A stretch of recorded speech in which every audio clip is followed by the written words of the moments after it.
If a man will be used of God and remain relevant with God, one area of battle he must win is the area of purity. And people don't graduate from it. It is a kind of warfare called the battle of attrition. The way the devil fights it is not just to fall you. It's to weary you until you give up. Because it's not just about falling. You can fall and rise 7 times. So long as you still believe you can be pure, the devil knows he has not won the battle. So it's not that you fornicated or you didn't fornicate. The idea is actually not to fornicate.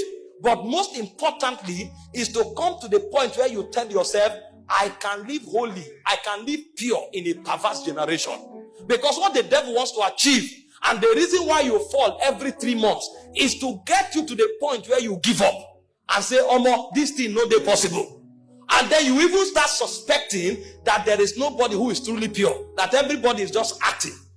The devil brings you to that defeatist mentality where you think and assume that it's impossible to live pure. And because of that, you now create a new doctrine. God accepts you as you are. God will accept you as you are, but God will not work with you as you are. You'll see new doctrines that righteousness is a nature, it's not an act. Because they have fought this battle, they feel it's impossible.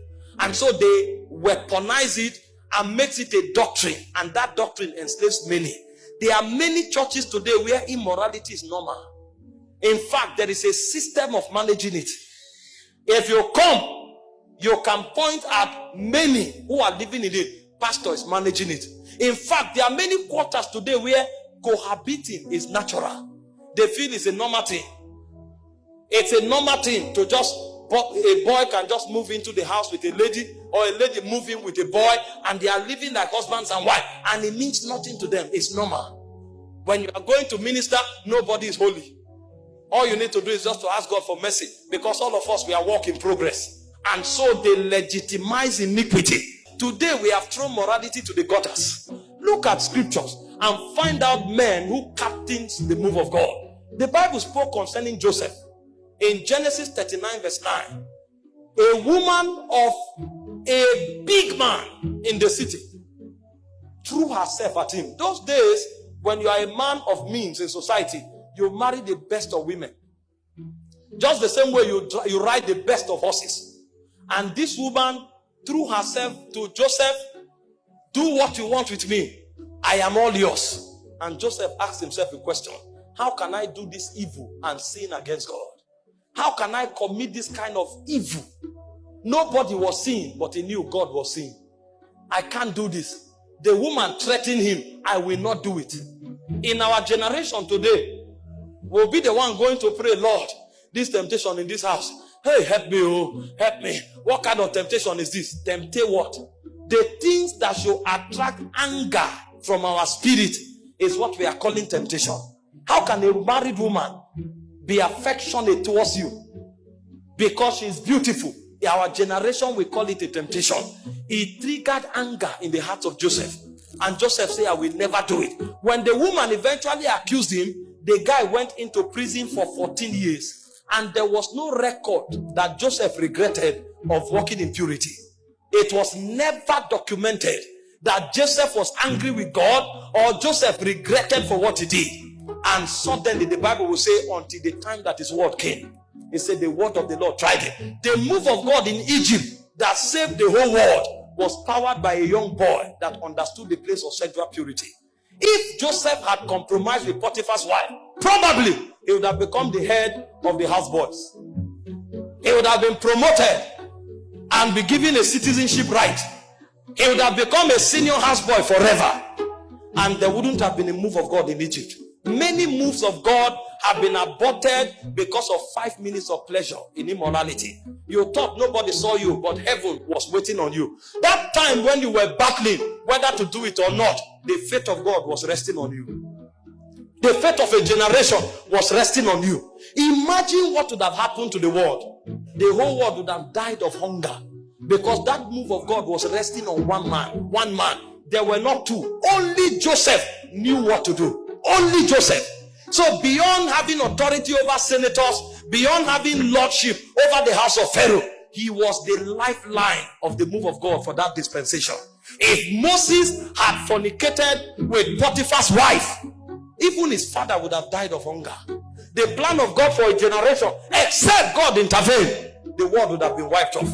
People came from all over the world to look for food in Egypt. When Moses was battling to be sexually pure, that's what God was looking at. So heaven was praying for Joseph, because they knew if he fell, the world would have died. Men would have gone into hunger and the earth would have been wiped off. Do you know what is at stake? That 5 minutes that you compromised. Do you know what is at stake? Why do you think every demon will leave here to make sure you fornicate for just 5 minutes? Because they are seeing what you are not seeing. When Joseph was rejecting Potiphar's wife, the devil was seeing the savior of the world. But even Joseph did not see it. May God not disqualify you. Imagine if Joseph fornicated and God said, because you have done this, I will raise another deliverer. What would have been the value of Joseph's life? He would have been a slave forever. But when Joseph made that decision, he saved the world. Daniel chapter 1 verse 8, we saw another testimony of a man who carried the move of God in a corrupt nation like Babylon. They brought things that appetized. And the Bible said Daniel and his friends proposed in their hearts that they will not defile themselves with the portion of the king's meat, because these things are offered to idols. If it's what you need in order to grow fat, allow us to be lean. And by the grace of God, we will not grow lean, but we will not defile ourselves. God was looking at the faith of Israel. God was looking at the salvation of Israel from Babylon. It was never about food. This is the error of Adam. He thought it was about an apple. The devil knows this transaction is not about an apple. It's about the destiny of the human race. It's about the move of God over a dispensation. You are bargaining apple. A spirit is bargaining territories. You are bargaining apple. A spirit is bargaining the destiny of millions. Who told you it's an apple? You think the devil will come to you to strike a bargain with you about an apple? Do you know how busy the devil is? The Bible said the devil is running to and fro the earth. A being that busy, you think he will come away from his busy schedule and is arguing with you for 1 month just to sleep with that lady because of the pleasure? There's something he's seeing that you are not seeing. He has checked in the heaven and he has discovered that you are one of God's 7 soldiers for the next move of God. And if he brings you down, the move of God is at stake. You are thinking it's about pleasure. The devil is seeing the move of God that you are not seeing.